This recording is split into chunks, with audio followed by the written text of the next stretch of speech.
दर्शकवृन्द नमस्कार। दिव्यदर्शन टेलिभिजनको कार्यक्रम दिव्य संवादमा यहाँलाई हार्दिक स्वागत छ। आज हामी नेपाली कांग्रेसद्वारा देशभर विरोध प्रदर्शन गर्न लागिरहेको विषयमा रहेर विस्तृत कुराकानी गर्नेछौँ। त्यसका लागि हामीसँग हुनुहुन्छ नेपाली कांग्रेस धादिङका सभापति रमेश धमाला। आउनुहोस् उहाँलाई कार्यक्रममा जोडौँ। यहाँलाई कार्यक्रममा स्वागत छ। धन्यवाद। आजको विरोधको मुख्य उद्देश्य चाहिँ के होला र यसको आवश्यकता चाहिँ किन भयो होला? नेपाली कांग्रेस नेपालको सन्दर्भमा एउटा ऐतिहासिक पार्टी हो। नेपाली कांग्रेस कहिले सरकारमा कहिले प्रतिपक्षमा रहन्छ। नेपाली कांग्रेसको भूमिका अहिले प्रतिपक्षको छ। हजुर, नेपाली कांग्रेसको यो भूमिकालाई आम जनताले कुरा उठाइरहेको वर्तमान सन्दर्भ हो। नेपाली कांग्रेस जस्तो ऐतिहासिक पार्टी किन चुप लागेर बस्यो? किन नेपाली कांग्रेसले जनचासोमा ध्यान पुर्याएन? जनविरोधी गतिविधिहरूमा नेपाली कांग्रेसले आवाज किन उठाएन? नेपाली कांग्रेसको भूमिका देखिने गरी हुनु पर्यो भनेर आम जनताले भनिरहेको सन्दर्भमा हामीहरू प्रतिपक्ष भनेको अनुशासित हुनुपर्छ, प्रतिपक्ष भनेको रचनात्मक हुनुपर्छ। रचनात्मक कुरालाई सरकारलाई समर्थन गर्ने, गलत हरकत गर्यो भने प्रतिपक्षले विरोध गर्ने हामीले एउटा परम्परा स्थापना गर्नुपर्छ। नेपालको सन्दर्भमा प्रतिपक्ष भनेको रेलिङ भाँच्ने, प्रतिपक्ष भनेको टायर जलाउने, प्रतिपक्ष भनेको बस चलाउने, मान्छेहरू आततायी व्यवहार गर्ने, यो ढङ्गबाट बुझेको सन्दर्भलाई नेपाली कांग्रेस जस्तो ऐतिहासिक पार्टीले लोकतान्त्रिक मूल्य मान्यताको आधारमा हामीले प्रतिपक्षको भूमिका स्थापित गराउनुपर्छ र लोकतन्त्रको पर्यायवाची पार्टी भएको नाताले यसको लोकतान्त्रिक व्यवस्था भनेको के हो भन्ने कुरा बुझाउनुपर्छ भन्ने ढङ्गबाट हामी सबै तहको नेताले, केन्द्रीय तहको नेताले, जिल्ला तहको नेताले, गाउँ तहको नेताले हामीले के भन्यौँ?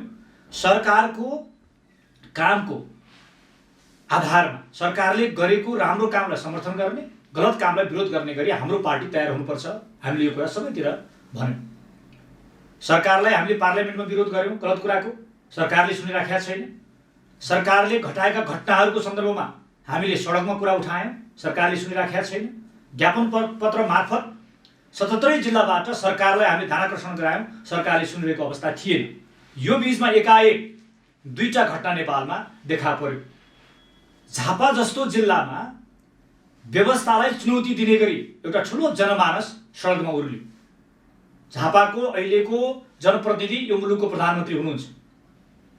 झापामा थुप्रै लोकतन्त्रवादी नेताहरू हुनुहुन्छ, नेपाली कांग्रेसको पनि, नेकपा एमालेको पनि, तत्कालीन एमालेको, अहिले नेकपाको पनि। त्यसैले यो विषयमा पनि नेपाली कांग्रेसले अहिले आफूलाई कुन ढङ्गबाट स्थापित गर्ने, यो सन्दर्भमा कसरी कुरा जनताको बिचमा लैजाने भन्ने हामीले छलफल गरिरहेको सन्दर्भमा एकाएक नेपाली कांग्रेसको वरिष्ठ नेता जो लोकतन्त्रका निम्ति धन्दै 2 दशक जेल जीवन यापन गरेर आउनुभएको विचारको धनी, प्रखर वक्ता, अनुशासित र कुनै पनि ढङ्गबाट नेपालको राजनीतिको कुनै पनि प्रलोभनले नफसाएको एउटा हामीहरूको धरोहरलाई आफ्नै जिल्लामा एउटा निर्माण भइसकेको, उहाँकै पालामा जनप्रतिनिधि साथीहरूले प्रस्ताव गरेर निर्माण भइसकेको एउटा पुल उद्घाटन गर्ने ठाउँमा जाँदै गर्दा निषेधाज्ञा जारी गरियो। त्यति मात्रै होइन, उहाँले भन्नुभयो यो निषेधाज्ञा उचित छैन, तपाईँले काम नगर्नुहोस्। सुनिएन, धरपकड गराइयो, लछार पछार गराइयो। यो रामचन्द्र पौडेलज्यूलाई मात्रै गरेको होइन, यो सिङ्गो पद्धतिमाथि, सङ्घीय लोकतान्त्रिक गणतन्त्रमाथि गरेको आक्रमण हो। एकातर्फ ठुलो जमात प्रतिगमनको कुरा गर्दै सडकमा जाने, अर्कोतर्फ हाम्रो वरिष्ठ नेता लगायत नेताहरूलाई निषेधको राजनीति अगाडि बढाउँदा यो कम्युनिस्ट अधिनायकवादी चरित्र बोकेको अहिलेको ओली नेतृत्वको सरकारले सङ्घीय लोकतान्त्रिक गणतन्त्रलाई संस्थागत गर्न सकेन, जनताको जीवनको रक्षा गर्न सकेन, महिलाहरूलाई सुरक्षा दिन सकेन, बलात्कारका यति धेरै घटनाहरू छन्, आत्महत्याका यति धेरै घटनाहरू छन्, यसको व्यवस्थापन गर्न सकेन। कोभिड-19 कोरोना भाइरस जस्तो एउटा संसारलाई त्रसित बनाएको, संसारलाई आक्रान्त बनाएको यो एउटा सङ्क्रमणलाई व्यवस्थापन गर्न सकेन। यो सङ्क्रमणको नाममा जनतालाई घरभित्र थुनेर बर्मालुट मचाउने काम अहिलेको नेपाल सरकार र सम्बन्धित मन्त्रालयबाट भइरहेको अवस्था छ। अरबौं रकम स्वास्थ्य मन्त्रालय मार्फत आज भ्रष्टाचार भएको कुरा उठेको छ, लेखा समितिले कुरा उठाइरहेको छ। संसदीय समितिभित्र विभिन्न समितिहरूले सरकारलाई दिएको निर्देशन पालना भइराखेको छैन। संसद बन्द गरेर चोर बाटोबाट गएर, गलत बाटोबाट गएर अध्यादेश मार्फत मुलुक सञ्चालन गर्न खोजिएको छ। त्यसले गर्दाखेरि आम जनताको चासोलाई मध्यनजर गर्दै भ्रष्टाचार व्यक्त, अत्यन्त भ्रष्टाचार बढिरहेको सन्दर्भ छ। कुशासन एकदम हाबी भएको अवस्था छ। युवाहरूको आवश्यकता परिपूर्ति गर्न सकेको छैन। दलित, जनजाति, आदिवासी, सीमान्तकृत, महिला, क्षेत्री, ठकुरी, ब्राह्मण कसैलाई पनि सम्बोधन गर्न सकेको अवस्था छैन। तराईमा बस्ने जनतालाई होस्, हिमालमा बस्नेलाई होस्, पहाडमा बस्ने, मधेसमा बस्नेलाई होस्, यो सरकारले सम्बोधन गर्न सकिरहेको छैन। उद्योगपति, व्यवसायी, पेसाकर्मी कसैलाई सम्बोधन गर्न सकिरहेको छैन। म यहाँलाई जानकारी गराउन चाहन्छु, पत्रकारहरूको आज अवस्था हामीले हेऱ्यौँ, श्रमजीवी पत्रकारहरूलाई आज हामीले हेऱ्यौँ भने तपाईँहरूमाथि आक्रमण गरिएको अवस्था छ। बेला बखतमा मन्त्रीहरूको अभिव्यक्ति हामीले हेऱ्यौँ भनेदेखि यो मुलुकमा उहाँहरू मात्रै जनता हो, अरू बाँकी कोही पनि होइनन् र उहाँहरू रैती हुन् भन्ने ढङ्गबाट प्रस्तुत आइरहेको अवस्था छ। सुरुमा सुनकाण्डदेखि बलात्कारका घटनादेखि हामीले हेर्दै आयौँ भने 34वटा घटनाहरू आज यो सरकारले खटाइसकेको अवस्था छ। सरकार न्युट्रल्ली जाँचबुझ गर्न सक्ने अवस्थामा छैन। सरकारमा रहेका ठुल्ठुला मान्छेहरूलाई सरकारमै रहेको हिजो पूर्व प्रधानमन्त्रीले चुनौती दिइरहनु भएको छ, त्यो विषयमा सरकार बोल्न सकिरहेको छैन। हाम्रो पार्टीले त्यो विषयमा हाम्रो पार्टीको नेता जोडिँदा हामीले प्रश्न भनेका छौँ, तपाईँहरूसँग त्यो हैसियत छ, त्यो तागत छ, छानबिन समिति गठन गर्नुहोस्, म सम्पूर्ण प्रकारको समय भोग्न तयार छ, हाम्रो केन्द्रीय नेतृत्वले भनिएको अवस्था छ। त्यसैले अहिलेको आवश्यकता भनेको चाहिँ नेपाली कांग्रेसले यो भ्रष्टाचार विरोधी सरकार, कम्युनिस्ट अधिनायकवादी चरित्रबाट ग्रसित सरकार, कुशासनले जनतालाई दहन गरेको सरकार, काला बजारियाका कारणले आज जनताले मुन्टु उठाउन नसक्ने गरी आज सञ्चालित सरकार, प्रशासनिक समेत यति कमजोर छ, कुनै क्षेत्रबाट पनि हामीले हेर्दा सन्तुष्टिको सास फेर्ने अवस्था नभएको, विद्यार्थीहरूलाई यति नराम्रोसँग दमन गरिएको छ। तपाईँले देखिराख्नु भएको छ, प्रविधिको विकास सँगसँगै नागरिकको पहुँच कति छ भन्ने कुरा नहेरिकन लकडाउनको बेलामा विद्यार्थीहरूको पहुँचको पहिचान नगरिकन एकाएक भर्चुअल क्लास र जुमको माध्यमबाट हामीले क्लासहरू सञ्चालन गर्ने भन्दा नेपाली जनताको सबै बालबालिकाको हातमा अहिले तपाईँलाई डिजिटल क्यामेरा दिन सक्ने हैसियत छ, स्मार्टफोन दिन सक्ने हैसियत छ। त्यो हैसियतको मापन नगरिकन जुन निम्न र मध्यम वर्गीय विद्यार्थीहरूलाई जुन ढङ्गबाट अपमानित गरिएको छ, त्यसैले यो सरकार मानव संवेदनशीलतासँग खेलवाड गरिरहेको सरकार, विद्यार्थीको हकको निम्ति खेलवाड गर्ने सरकार भएको कारणले आज हामी सडकमा विरोधको कार्यक्रम लिएर यो आज विरोध सभा गर्न बाध्य भएका। हजुर, यो विभिन्न विषयहरू हजुरले जोड्नुभयो होइन, यो विषयहरूलाई कम न्यूनीकरण गर्नको लागि चाहिँ आजको विरोधबाट के सरकारले झल्झाउन सक्ला त? पहिलो कुरा मेन चाहिँ यहाँले कसरी बुझिदिन पर्यो भने नेपाली कांग्रेस पार्टीले जब हजुर आफ्ना आन्दोलनको मुद्दाहरू लिएर सडकमा झर्छ, त्यो कुरालाई उपहास गर्ने कुनै पनि शक्ति नेपालको सन्दर्भमा टिकेको तपाईँले पाउनुहुन्न। समय लाग्ला। हिजो राणाले त्यो कुरा पत्याएन, राणा शासनको अन्त्य भयो। हिजो पञ्चायतले त्यो कुरा पत्याएन, पञ्चायती व्यवस्थाको अन्त्य भयो। हिजो नेपालका राजाले नेपाली कांग्रेसलाई कमजोर ठान्यो, लोकतन्त्रवादीहरूलाई कमजोर ठान्यो, नेपाली जनतालाई कमजोर ठान्यो, राज संस्था 238 वर्षको राज संस्था अन्त्य भयो। आज हामीले भनिरहेका छौँ, नेपालको कम्युनिस्ट आन्दोलनमा आएका नेताहरूले जनतालाई आज उपहास गरिरहेको छ, जनतालाई अन्याय गरिरहेको छ, समृद्धिको सपना बाँडेर जनतामाथि घोर अन्याय गरिएको यो सन्दर्भमा नेपाली कांग्रेस अब सडकमा झर्दैछ। आजको यो हाम्रो कार्यक्रमले दुईटा कुरो तय गर्छ। एउटा कुरा, नेपाली कांग्रेसका निम्ति संघीय लोकतान्त्रिक गणतन्त्रको विकल्प अरू कुनै व्यवस्था हुन सक्दैन। हामी लोकतन्त्रवादीहरू संघीय लोकतान्त्रिक गणतन्त्रको पक्षमा अत्यन्त इमानदार छौँ।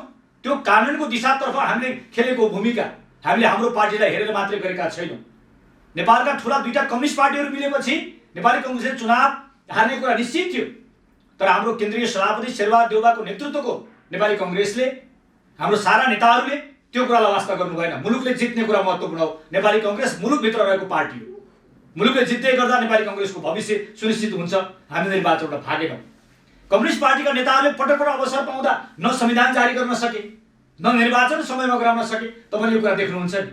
त्यसकारणले गर्दा हामीले जुन कार्यक्रम मार्फत आज हामीले जनतालाई सचेत गराउने, जनता मार्फत नेपालको सरकारलाई सचेत गराउने कुरा लिएर हामी जाँदैछौँ, यसलाई उपहास ठान्यो भने यो सरकार नेपालको सन्दर्भमा जनविरोधी सरकार ठहरिनेछ र यो सरकारको दिनगति सुरु हुनेछ। त्यसैले आज गरिने प्रदर्शन, धादिङ जिल्ला लगायत देशको 77 जिल्लामा गरिने प्रदर्शनले नेपाली कांग्रेससँग जनताको भरोसा छ। नेपाली कांग्रेसको नीति, कार्यक्रम, सिद्धान्तलाई जनताले पटक पटक साथ दिएको अवस्था छ र अहिले नेपाली कांग्रेस जुन मुद्दा उठाइराखेको छ, यो नेपाली कांग्रेसका समर्थक शुभचिन्तकको लागि मात्र नभई आम नेपाली जनताको निम्ति, युवाहरूको निम्ति, महिलाहरूको निम्ति, दलित, जनजाति, आदिवासी, सीमान्तकृतहरूको लागि, सँगसँगै अरू वर्ग र समुदायको लागि, सबै धर्म मान्ने मान्छेहरूको लागि हो भन्ने कुरा स्थापित गरेर यो सरकारलाई हामी सही ट्र्याकमा, 2072 को संविधान बमोजिम निर्माण भएको यो सरकारलाई सोही बमोजिम काम गर्ने वातावरण सिर्जना गराउने, गर्दैन भने विकल्पको खोजी गर्ने त्यो उद्घोष आज हामी गर्दैछौँ। त्यसैले हामीलाई विश्वास छ आजको जनलहर पछाडि यो सरकारको अकर्मण्यता अन्त्य हुनेछ, उहाँहरू सचिने हुनेछ। संविधान तह उहाँहरूले सुखी नेपाली समृद्ध नेपालको निम्ति जुन कुरा उद्घोष गरेर आउनु भएको थियो त्यो कुरा गर्नुहुनेछ।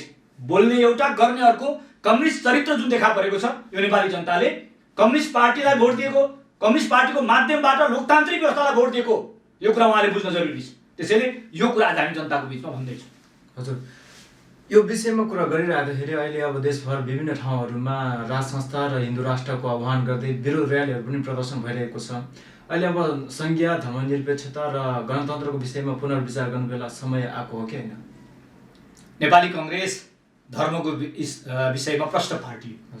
बेला बखत नेपाली कङ्ग्रेसलाई प्रत्यक्ष वा परोक्ष रूपमा कटाक्ष गर्ने नेपालमा प्रचलन छ। किनभने नेपाली कङ्ग्रेस नेपालको सबैभन्दा पहिलो पार्टी, सबैभन्दा बलियो लोकतान्त्रिक पार्टी र लोकतन्त्रसँग पर्यावाचीको रूपमा एउटा अभिभावकत्व प्रदान गरेको पार्टी भएको हुनाले यस्तो कुरा जोडेर आउँछ।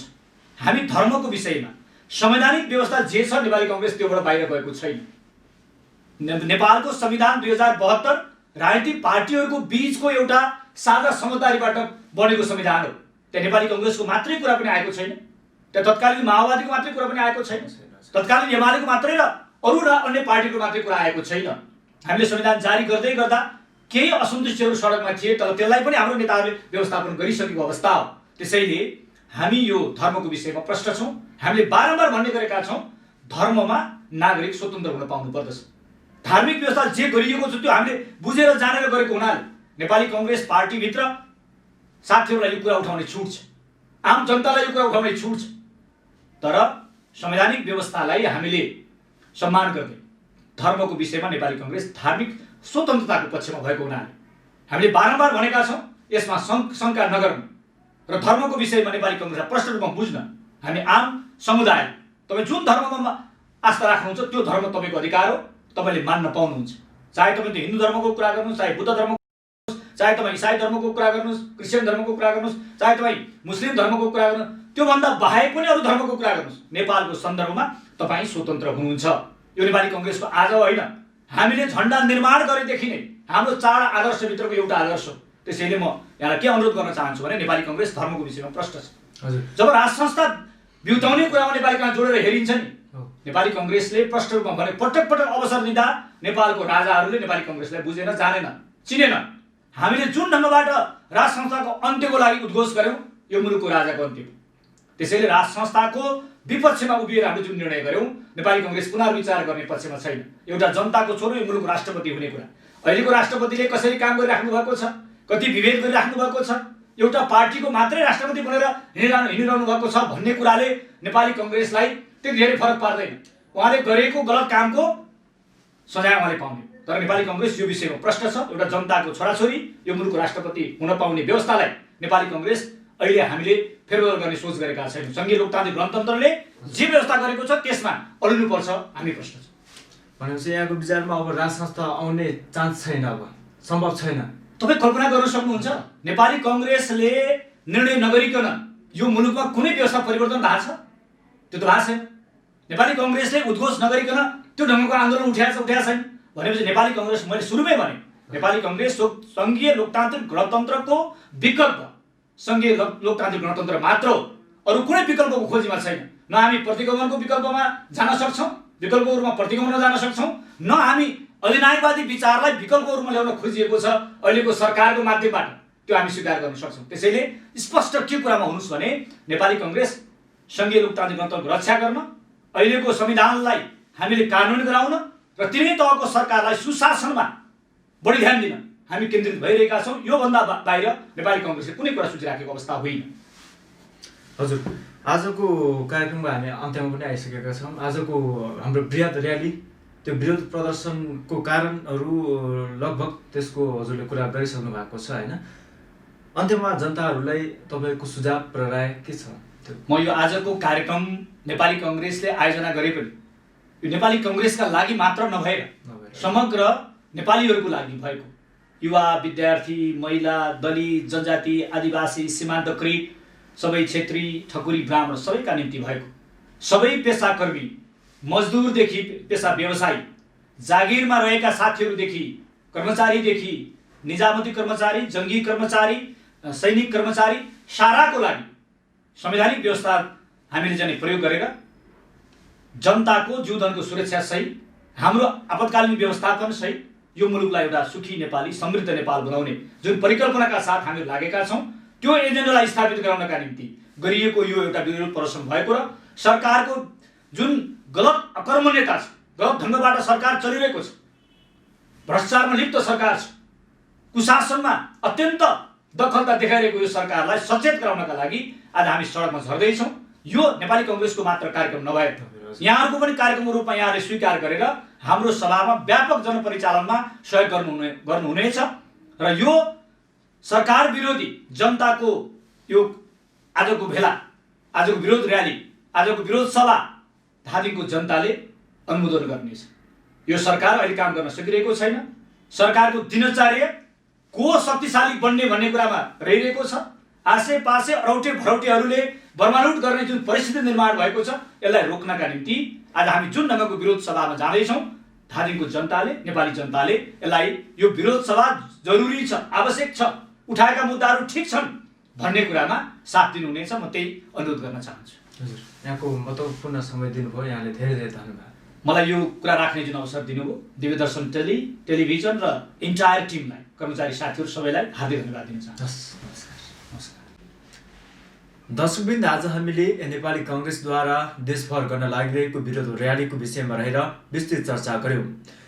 आजको कार्यक्रमबाट क्यामेरामा शीतल सापकोटाको साथमा म बिरमान पनि बिदा हुन्छु। नमस्कार।